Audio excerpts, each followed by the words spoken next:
Welcome back to the Alphabet Podcast. My name is Ben. I'm joined with Brandon, and today we're going to be talking about the Europa League and the Champions League. Let's go into the Europa League really quickly. So let's go into Shakhtar versus Inter Milan. Yeah. Ren, what do you think Inter have to do to win this?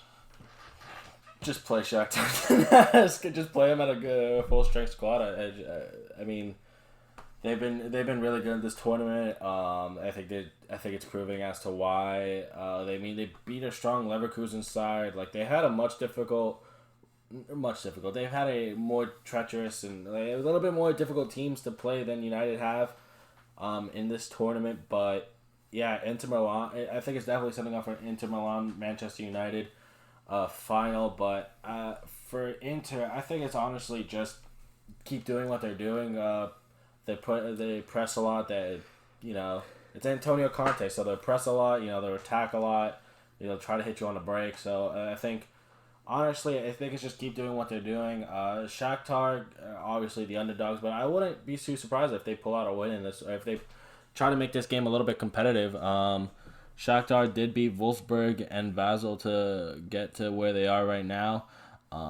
But yeah, I wouldn't be surprised to see if Shakhtar maybe try to put up some bit of fight, but it's looking like if Inter just do what they usually do and just press the hell out of teams, I think they'll be fine. Yeah, I mean, it looks like, especially with the Antonio Conte situation, really not affecting them on the pitch. It looks as if they have this kind of setup to go to the final. They have, of course, arguably the best strike force in one of the best strike forces in Europe, with Lautaro Martinez and Romelu Lukaku. I think what Shakhtar have to do is kind of, you've seen in the games that they score a lot, and this is going to sound like a dumb comment, but they are a side that scores a lot. Yeah. And they're not a really more defensive side. I mean, you look at, they drew 3-3 with Benfica. They won 4-1 against, not going to pronounce that. They won 4-0 against something else. They won 4-1. They won 3. Like they usually are a team that wants to probably get 4 goals into a game. So I think that's probably what they need to do. I mean, what they're going to have to do is attack Inter's defense with pace, which I think is something that they're going to have Inter are going to have a problem with. I mean, right. I mean, I think it's always been a struggle for them. It's just pacier defenders. I mean, that's why Antonio Conte does have a wing-back type system with Alexis Sanchez and Ashley Young and Victor Moses being kind of that, and Politano and Kandreva. Yeah. So they have a wing-back system to kind of supplement the slowness of the defenders. But I think, we saw with Traore and the Spanish commentator using car noises. Of course that's different, but if you attack, I think that middle of the pace with pace and you hit them on the break, that's probably what they're going to need to do here.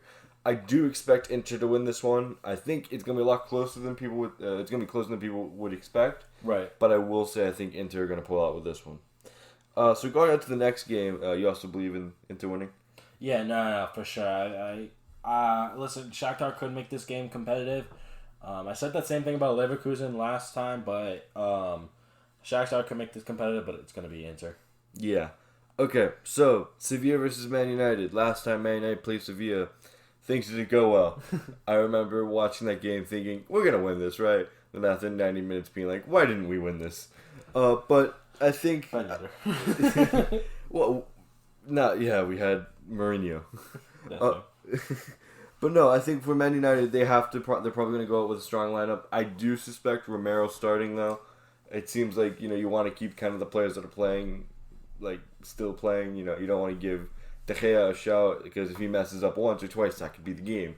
So I think for Man United, I think if they play a strong lineup, personally, I think the Copenhagen game, that if it wasn't for the absolute heroics of the goalkeeper, because I think, funnily enough, I think the goalkeeper and Anthony Martial are two of the best performances in the Europa League, I think, this season. And Anthony Martial didn't even score, but he outclassed everyone. So I think, genuinely, it's going to probably come down to if Man United play a full-strength squad, which I think they probably will, And I think I'm gonna say Man United on this one, just because they both don't really need Europa League, but United have something to prove coming into this. Well, I don't think Lopetegui and Sevilla have anything to prove.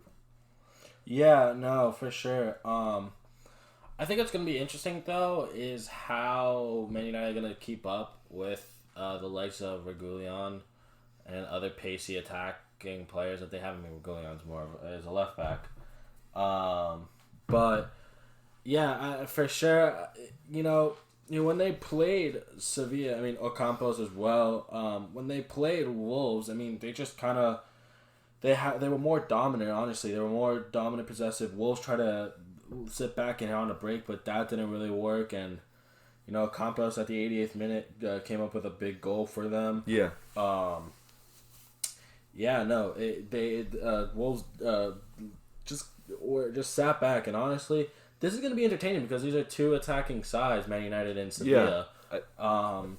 Defensive wise, I think for Man United they have to stop Aver Banega, because he's been really, really good. Yeah, he's been with some of them. I think last game he got 76 passes off, which is, you need to really stop him. It's one of those things where, it's cutting the supply line off at its heart. So I think if Man United go ahead and do that, I would be surprised. But if Man United go ahead and do that, then I think they have a really big chance of winning this game. But I think this is gonna be a lot more entertaining than. This is going to be a very close game. I really, truly think this is going to be an incredibly close game. I'm saying Man United just went out just because they need. I think Solskjaer looks at this tournament and thinks that he needs to win this. And, if it's one game, I'm giving it to Solskjaer. I think Lopetegui's a good manager, but I'm going to give this one to. I'm going to give Man United the edge here. Brandon, what do you believe? Yeah, Man United obviously probably are the favorites. I could see them going out in the full strength squad just because there'll be some games between the semifinals and the finals. It could be close. Like, honestly, I could see, because Sevilla have been in good form in La Liga and in this tournament, so I could see them. This is just gonna be two attacking sides. Just really trying to. I think it's gonna be whoever scores first wins, because I think that once the first person scores, it's gonna open a lot of doors in that defense. Yeah. And I think, and like what you were saying before with the Copenhagen goalkeeper, he actually had more saves in one game than Kepa did the whole restart. I saw some statistics. Yeah. And people were also comparing his performance to Tim Howard's performance in the World Cup against Belgium.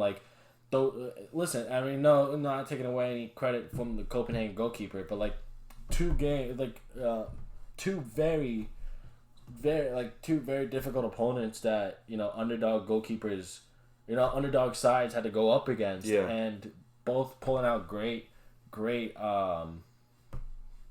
saves and great stops for their defense. It's just unfortunate that they conceded a penalty and Bruno was able to put it away. Yeah, it reminds you. Sorry to cut you off, but it reminds you of when Mourinho was talking about playing Burnley and they drew, and he was like, "Well, goalkeepers go to Man United to play their best games," and it's true. And we've seen that happen all the time with Man United. Yeah.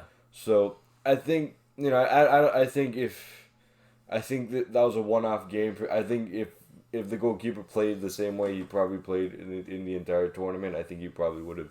We wouldn't see extra time in this in that game, because I think that was probably a one-off kind of one of those incredible performances. But I think So go ahead. I'm sorry. Yeah, that was it. Man United obviously are going to be the favorites going into this. I think they'll probably play a full strength squad, even adding De Gea. I feel like if he played De Gea this game to get him warmed up against Inter or Shakhtar, I think this could be a very good opportunity for him against a strong Sevilla side that are very attacking. He's going to see a lot of shots go his way, just because I'm not too trusting the Man United's back line since towards the end of the restart. And I don't. But I could see this going. In Man United's favor, just for the fact that the quality on the attack is probably gonna really try to. It's just gonna be a lot better than Sevilla's. Yeah, and I think they have a lot more quality, especially like in the midfield, and I think it's gonna be a close game, but I think Man United will edge this one. Yeah. Again, I can see it going both ways, but I think Man United will edge this one. So our predictions is a Man United Inter final, like all of the rest of the world. We're so original. Yeah, we are. Yeah. All right. So let's go to the Champions League, where it will be even more original. So let's talk about Paris versus RB Leipzig. I want to get this out of the way. I would just want to quickly review Paris versus Atalanta. If Atalanta would have done what Lyon did and pushed for a second goal, they would have won this game. I think if they would have had they would have had Ilicic, they would have won this game. Yeah. I mean, they looked the better side for about a good 60, 70 minutes. Yeah, no. Because that second goal was really because they were pushing to try and win the game.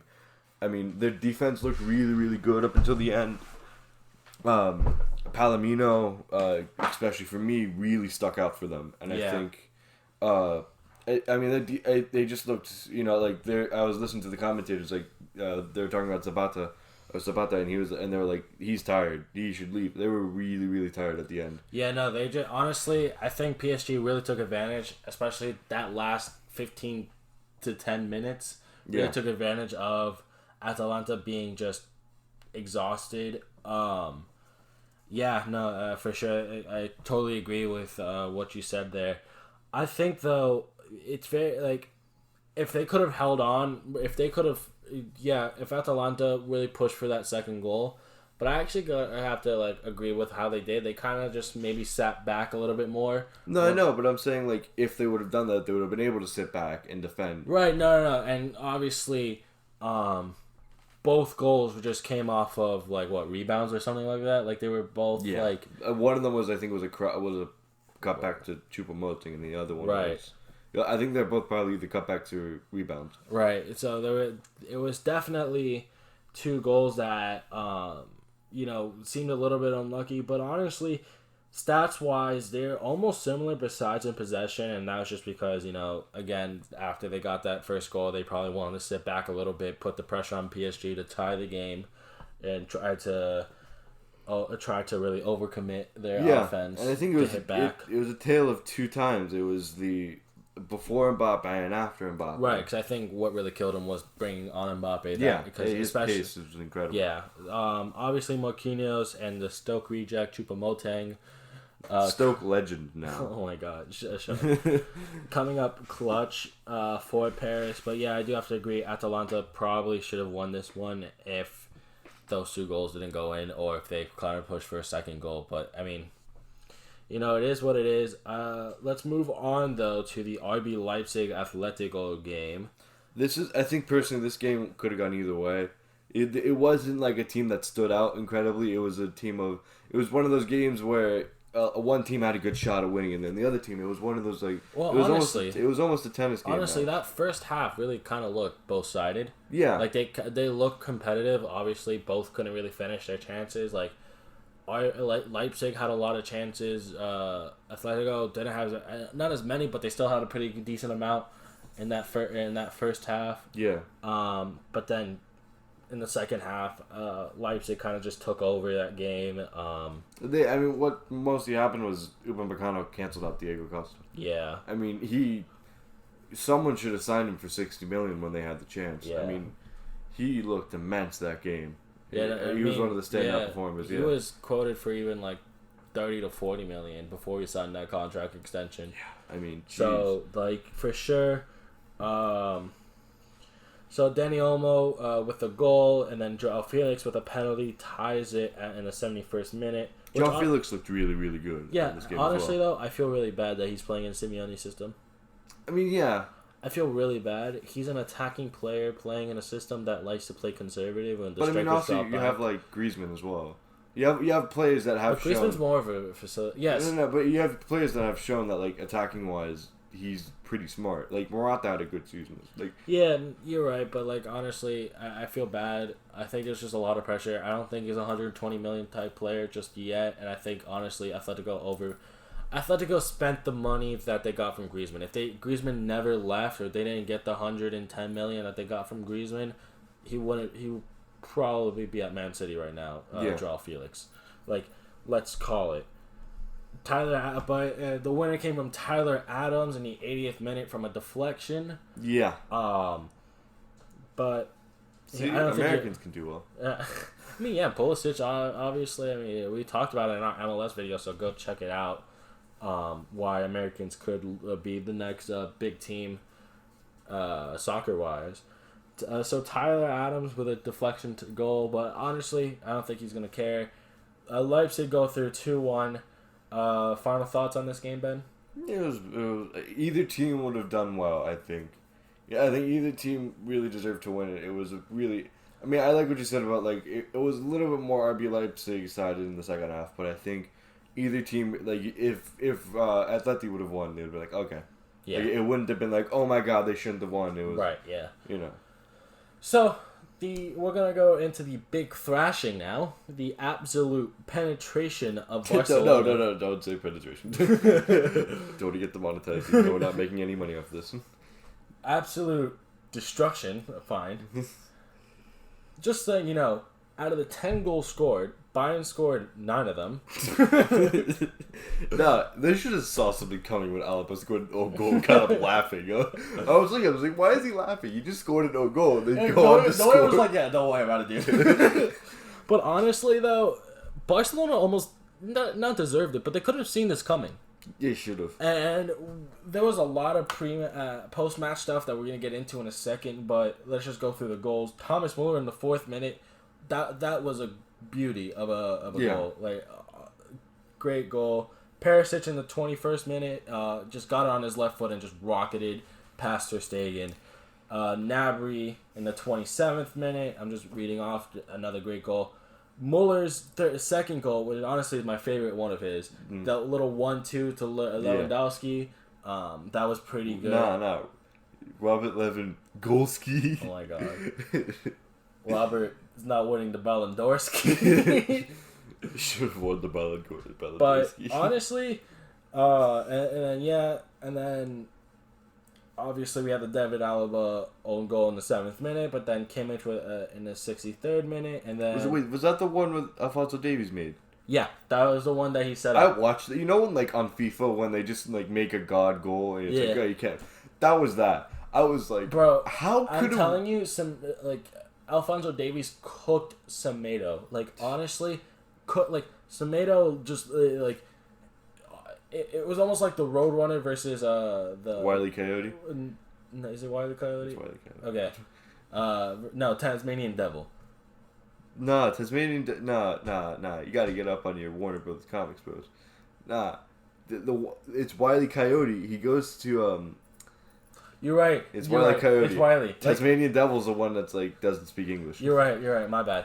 So versus Wile E. Coyote, like, honestly, Alphonso Davies, the Roadrunner, just like. Oh skills, God. Not even skills, just like zooms past him. You should have said meat, but we'll go back. But like, honestly, it was able to set Kimmich for that goal. Like, Barcelona's defense looked in shambles the whole time. Lenglet just wasn't at his form. Piqué obviously has been in decline for a while now, so not really anything you can do. Obviously, I mean, you looked at like the video after one of them scored, and Vidal just like stood on the sideline, like, "What are we doing?" Yeah. I mean, it wasn't surprising. Their coach is a dead man walking, anyways. Yeah, we'll talk about it in a second. And then Suarez in the 57th minute. Honestly, that was the only bright spot was the fact that he was able to cook like a 32-year-old Jerome Boateng, which I don't know if that says anything. But Messi was able to do it when Jerome Boateng was like incredible. Yeah, so I don't think that really it says much, but again, only bright spot for them or the David Alaba own goal. That's only two bright spot because you saw it come up laughing like only shit. 2 bright spots for me for Barcelona in this game, and then Lewandowski in the 82nd minute scored, and then Coutinho against his former club, not former, his parent club, 85th and 89th minute scored 2 great goals. We just look at the stats. For someone to score against you. I just want. Yeah, Jamie Carragher said that, and I started laughing. Just look at the stats. 7 shots to Barcelona compared to 26 by Bayern. 14 shots on target for Bayern, only 5 for Barcelona. Barcelona, it's kind of even in possession. Barcelona do have a bit of advantage, 51-49. Ooh, they won there.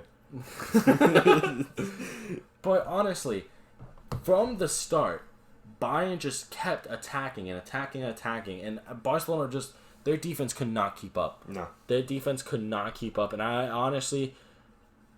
think it's time to shake things up. Everyone wants to wait for the election. For the next year's election, it can't. You need to get rid of players. You got to stop spending big money on marquee names. You got to start getting rid of Deadwood. Start, bringing in players. I think first hire a competent manager. That's first off, because Quique Setién, he looked good at the beginning, but really couldn't. They haven't had a competent manager since the one that won Luis Enrique. Yeah, since Luis Enrique. Valverde was decent, but honestly, played a terrible style of football. Yeah, and no one liked it, and it wasn't Barcelona style, which is fine. So you get rid of him. Quique Setién, dead man walking. Pretty much. But now there's a lot of talks for the next manager, which we'll get to in a second. But Barcelona, how do you fix them? Is there a way to fix Barcelona at this point? They have to do the same thing the German national team did after they lost 5-0 to England. They need to go around and say, okay, we have to get rid of Deadwood. We have to start promoting youth. Yeah. They have, which has been a big issue because we haven't seen a lot of La Masia Academy players play for Barcelona in a while. Yeah. We haven't seen that. There was talks for Conrad de la Fuente to play to at least on the bench for Napoli, but he didn't even go on. They have Ansu Fati, who's still an unproven talent, but besides that, the last real big star was Lionel Messi. He didn't go through La Masia, but I don't think he did. Well, he went through their development. So, okay. Yeah. But you think about it, some of their great talent has gone away. Dani Olmo went to Croatia, now is at Leipzig, killing it. Killed it in Croatia as well. Eric Garcia, who's been linked with a move back to Man City, but why? But Yeah, he doesn't want to stay at Man City. He might go back to Barcelona. But right. Why? But yeah, Mario Cardi, Andre Onana, right? That's another one. Takefusa Kubo, who left and said, "Deuces, I'm going to Japan," and then got bought by Real Madrid on a free. Yeah, that was cool. That was cool. They're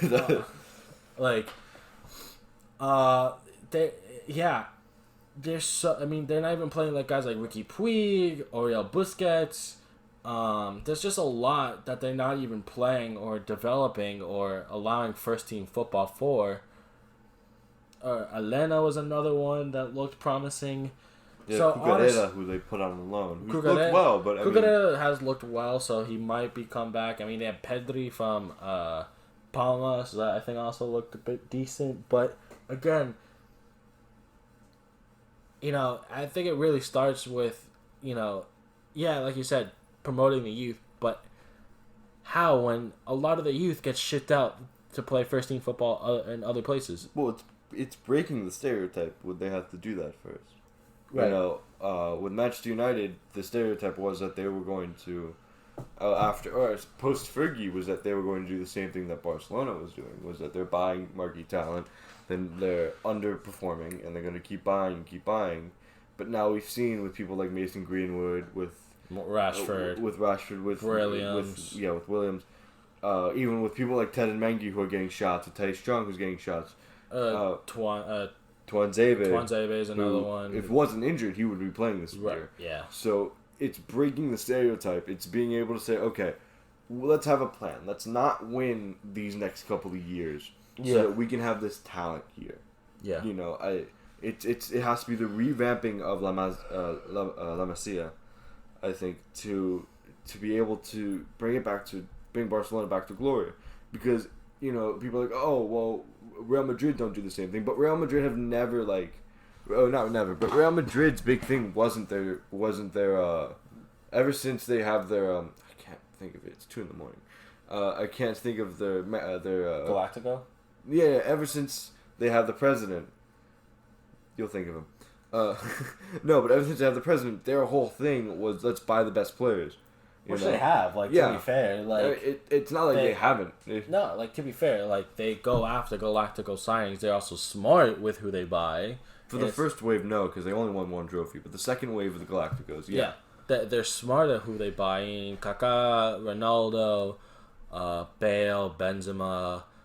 I'm just trying to think of others that they bought in the past. Even look at Marco Asensio, what they bought, and he's turned out to be pretty good. Yeah, Cruz. Modric. You have these good signings. Yeah, no, for sure you do, and so they're smart with who they buy. Hazard this season, he's been injured the entire time. And out of form, but but Barcelona, I think Barcelona are trying to keep up with Real Madrid. In terms of, okay, you're going to buy a great player, we're going to buy a great player. No. Barcelona has historically known to develop young talent, and I think they just got to go back to that route. And I think it really starts with getting rid of, and it's going to be painful, but guys like Suarez, guys like Piqué, guys like Busquets, guys like Vidal, obviously Vidal's not a club legend, but just an older player. Semedo, who's been decent, but you can do better at that right back role. Umtiti, Braithwaite. In a couple years, it's gonna be Messi.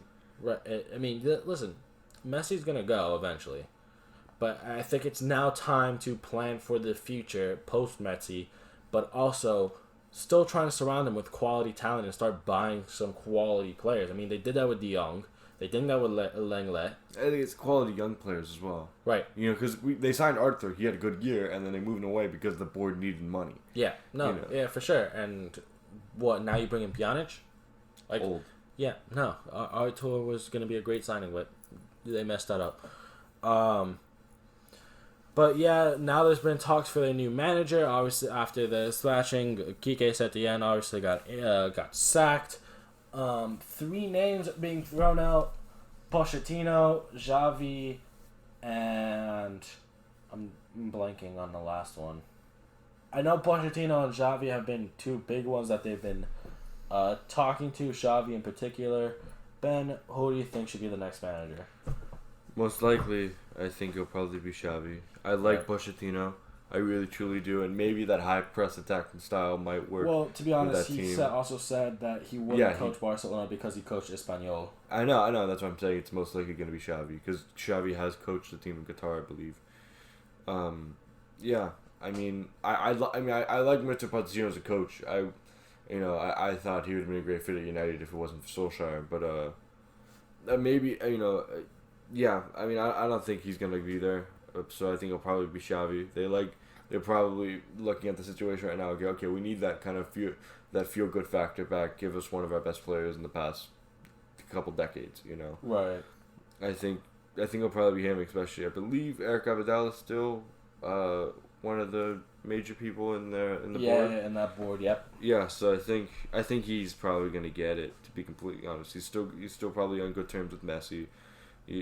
I think it's probably gonna be their move. Yeah, no, for sure, and it's probably is gonna be Xavi. I'm just trying to pull up some other names.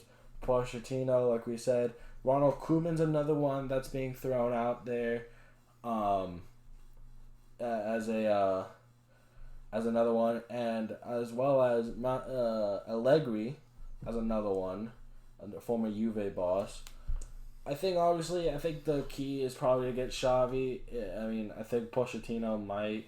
You can never say never, but Pochettino could still be a man of his word and just be listen, even though I'm out of a job, I'm still loyal to the club club that I coach, so I'm not going to coach Barcelona. So I think honestly it's going to be Xavi. He knows the system. He knows how Barcelona wants to play. I think also it'd be good for them to also have a guy like Xavi just because he'll be able to promote the youth in La Masia. Transfer-wise, I'm a little concerned because he's been coaching Qatar, so he might not have the experience like a Pochettino to find those diamond-in-the-rough type players and not really... Do they have a director of football? Eric Abidal. Yeah, there you I think it's but they have to switch to more youthful players. Right. No, and for sure, and I think that's what Xavi's gonna bring. I mean, they have with I think Pedri they signed, and they also signed Trincao from Braga. So they have looked at youthful players, but they've always been like, yeah, we signed this guy, but look, we signed Antoine Griezmann, and then they played him on the left, a position he hasn't played since, I believe, when he played at Real Sociedad. So, hey, we talked about this in an earlier video, so if you're interested in our takes on that, go check it out. You can find it on right. But yeah, I think it's a whole different thing. But I think we should probably get into the semifinals. Well, we're missing the other big matchup. Oh yeah, I forgot. My bad. So the semifinal, not semifinal. The last quarterfinal game is Lyon versus Man City. Obviously, that game was played today or when we were recording. Ben, just your thoughts on that game. Lyon actually deserved to win that game. Yeah, no, they played fantastic. Yeah. I think honestly, it was just, really just attacking City's defense because that's always been a shaky reason, point for them is just, not being able to really defend pacey defenders just because, pacey attackers just because, you don't have really quality defender back there besides Laporte, and I think Eric Garcia tried to give it us all today, but really didn't work out for him. But that first goal, that was just a great goal by Cornet, I believe. Yeah. To fire it past Ederson. And then that second goal, super sub Dembele, Moussa Dembele coming on for Depay. Obviously, Dembele was that first goal of his was a bit of controversy. It did seem like that maybe Toko Ekambi was offside. Right. But then he was, but it was ruled that he wasn't. But looks, I think this guy got pushed down to the floor. The City defender got pushed down or slipped or something, or it looked like he got pushed. But they ruled that the second goal in. Sterling had a great chance to equalize, but just shanked the hell out of it. No. When I was watching it, it was the emotion of, that's going in, to... And Jesus set him up perfectly. He could have walked it in. Yeah, but he just slices it too much, and ball goes over. And then the second goal, which is great from Dembele. Yeah. Ederson does kind of get caught out, really, on those two goals, but yeah. Yeah, no, for sure. Well, I think the first goal in particular, because I think he was expecting maybe an offside to be called or something like that. The second one, he was really hoping for offside, but it was so onside. Yeah. So, no Champions League semifinal for Man City. Pep still trying to win that trophy. Post Barca, yeah. Post Barca. I mean, he's won it in Germany, I believe.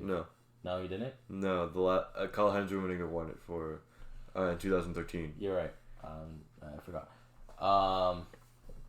Since he beat Manchester United in 2009, he's still looking for that looking to win another Champions League trophy. But for Lyon, this is a surprising matchup because a lot of people had City going in because obviously City was going to be a dominant side, but I mean, Lyon pretty much played how they were going to play against how they played against Juventus, which was pretty much just attack with pace. Yeah. And really try to create quality chances, and they did, and they were able to. But for City now, where do they go? I mean, obviously they brought in two signings in Ferdinand Torres and Nathan Ake, but do you see these signings being enough to be able to really push them through to the Champions? No, to make a longer run in the Champions League. No, they need a quality defender. And Nathan Ake, as much as I think he's a good defender, isn't it? I think they're gonna need a guy that's gonna be in there reliable. Yeah. Not a Van Dijk person, not like a Van Dijk type, but a guy who's gonna be there. And it's gonna be he's one of the best defenders in the world, kind of thing. Because he had that with Puyol and he had that with Piqué at Barcelona. He had that with, at the time, Jerome Boateng. And even, you can even say, not Dante, but Dante was a good defender. I think he has the money to spend because they didn't get banned. But I think personally for them, that's probably what they're gonna have to do. I mean, I don't really want to talk about Man City all that much, to be completely honest. They really screwed themselves, really, because they didn't look good. Everyone besides De Bruyne didn't look good, and to be completely honest, there's nothing really to talk about there. Right. Yeah. It isn't like Barcelona where they're going through a whole crisis. It's Pep needs more money because he's already spent like 900 million over like the two clubs that he's been at after. Yeah. Barca. No, for sure. I think for Lyon, you look at it as, listen, we finished in our worst position in a few years, and for a few years now. We're not gonna have Europe next year. I think this is like, for them, it's like, hey, you know what? Let's just go out there. Let's just try to be the best that we can do, and we win, we lose, we lose. Like for them, they have nothing to lose. Yeah, it's the do or die attitude for them, and I think honestly they're going each game in as the underdogs, and it's been working for them. So let's hop into the semifinals. We have Leipzig versus PSG, and Lyon versus Bayern. We could potentially see an all German final or an all French final. Which, if it's an all French final, I think a lot of people are going to be taking back their comment of Farmers League. No, we are now. Right, I think a lot of people are taking back their comment of like the meme. It's like, wait, maybe we are the farmers. Yeah. So quickly, let's go into the Leipzig versus PSG game. Obviously, I think PSG are probably going to be the favorites in this one. Ben, what did Leipzig have to do to maybe create an upset here? Press their back line. I think that's definitely something that they need to do. We saw that if they have to take if Mbappe doesn't play for the first 60 minutes, you have to take the advantage before that, because after that it's a whole different ball game. Right. I think. I do think though, compared to, sorry to cut you off, but compared to Atletico's defense. No, they didn't play. PSG didn't play Atletico. Atalanta's. Compared to Atalanta's defense, Leipzig does have the defenders to keep up with, I do believe, in PSG's defense. Konate, Upamecano, Halstenberg, Mukalele. I'm trying to think who. Klosterman. I do believe they have the defenders to keep up with PSG. Sure, no. I'm not saying that they are, but I'm saying when you have such a game changer like Mbappe coming off the bench, it's still, as good as his defense is, he's probably better. Yeah, for sure. I'm saying they have to take that, just like Atlanta should have. They have to take advantage when he's not on the pitch, and you have to kind of minimize his impact when he's on the pitch, because Neymar, as we've seen, can be on and off. He had an incredible game, but he didn't score anything, and he had three really, really good chances. No, he had a one-on-one. He had I think he almost had an open goal. Another one, he had another really good chance at the end. Yeah. We've seen that he could, with his finishing, it can be an on and off situation. Yeah. So I think with that, you also have to. I think Keder didn't. he looked okay, but I think again you have to press their back line. You also have to kind of make them play through Sarabia, because they don't have Di Maria. They had to play through Paulo Sarabia because he didn't look good at all. Right. In that game, he just looked off, and he was the one that got taken off for Mbappe. For Mbappe. So I think you play through Sarabia. You really don't allow any chances, because you have like a finisher like Mauro Icardi on the field. Even if he's not, if he gets 1 or 2 chances, he might put away one of those. Right. So I think you want to kind of limit their chances. You want to beat them, and I think you want to press their back line. I think you also want to beat them in their midfield, because that's how they kind of, that's most teams, but that's how they outlet the ball. They don't go through their wing backs; they go straight in the middle. So I think personally, that's what Leipzig have to do. I think they could pull an upset off here. I think it's going to be a lot closer than a lot of people think. I'm going to give just a slight advantage to Paris, though. I think they're hungry. They seem like they think this is going to be their year. So I'm going to give just a slight advantage. What do you think? I'm going to go the opposite. I'm going to go Leipzig here. And here's why. I'm really in favor of that defense. I think, honestly, if there's a defense in this competition compared to Bayern's or Lyon's defense, I think Upamecano, Mukalele, all the ones that we just mentioned, could could really hold, especially that midfield could really hold Paris Saint-Germain to really a few chances, and to really have PSG make the most out of their chances. Which I don't. Which not to say that they won't, but I don't think they need multiple chances. No, I know, and I think PSG are one of those teams that they need to have a lot of shots off because they'll have a lot of shots on goal. Just because they'll have, they'll eventually score. Yeah. And then with RB Leipzig, their attack looks amazing. Dani Olmo looked fantastic against Atletico. Poulsen looked great. Forsberg and Sabitzer are another two attacking options that looked pretty good. I mean, they have great talent. Even with Timo Werner dipping. No. I mean, I think Nkunku is another one. Yeah, as this is a game that I think it can go both ways. I'm just giving a slight edge to PSG because they have the difference makers on their team, and they look like this might be like this. They think that this could be the year after so many years of messing it up. Yeah, no, for sure, and this could be finally their time to shine. Now the next game we're going into, and we weren't really expecting a Lyon versus Bayern semifinals, but we got it. Lyon versus Bayern. I think this is going to be pretty easy just to analyze. Ben, who do you got? I love a fairy tale story. Leicester in the Champions League was fun. I wanted Atalanta to win. But it's got to end. It's got to end. They're facing reality, and that reality is the machine that's called Bayern Munich. They absolutely destroyed Barcelona. And not even from that game. From the games before that. I mean, there's a reason why they came in as the favorites. Chelsea, they beat 7-1 on aggregate. You look at they beat Spurs, I think 7-1 or 7-2. Yeah.